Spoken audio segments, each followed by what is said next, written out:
After the customization of your new All Paws Pet Wash APW model, and after it has been delivered to you, all that is left is to put it into place, hook up utilities, and open for business. Before placing your new APW unit, it is advised to have utilities set and ready for it.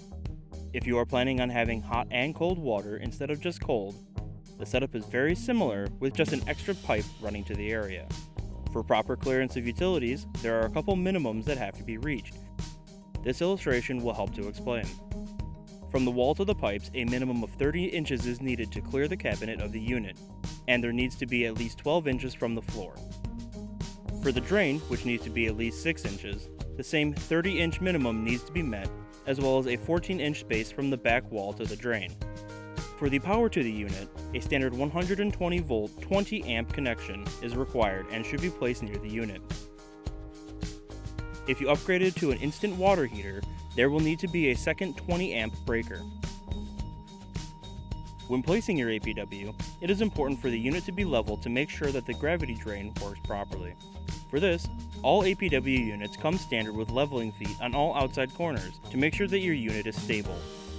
Once your unit is on stable footings, next comes the water input, which should be off before connecting and only turned on once the soap siphon system is connected, filled, and ready to dispense. If there is no soap system installed on your unit, the water will just run through the unit but won't be dispensed until the rinse button on the front of your unit is pressed. It is still recommended that the water be turned off until you are ready to test the system for the first time.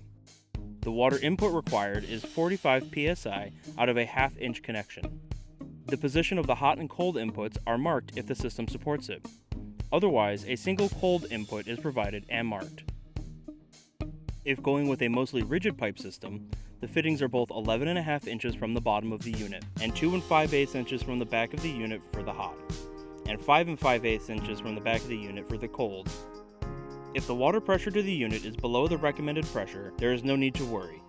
A separate pump, called a jet pump or a booster pump, can be purchased and placed on each line to bring the pressure up to the minimum requirements. As mentioned before, the power requirements are a single-phase 120-volt 20-amp circuit to run through a GF-CI outlet. For both plugs, it is best to put them through the already cut-out hole in the side of the cabinet. The way that the water leaves the unit is another matter that requires much more planning than either the water input or the electricity. The way that the units are set up is with a gravity-fed drain that feeds through the side of the cabinet right next to the inputs. The line can tie into a standard floor drain or storm drain, but it will ultimately be decided by the local municipality. It is always recommended that a new owner check with a local municipality about any rules that will affect the installation of your new All Paws Pet Wash unit, ranging from what kind of drain can be used to if the unit can even be installed. It is very important to check with the local municipalities before you choose where you want to install the unit.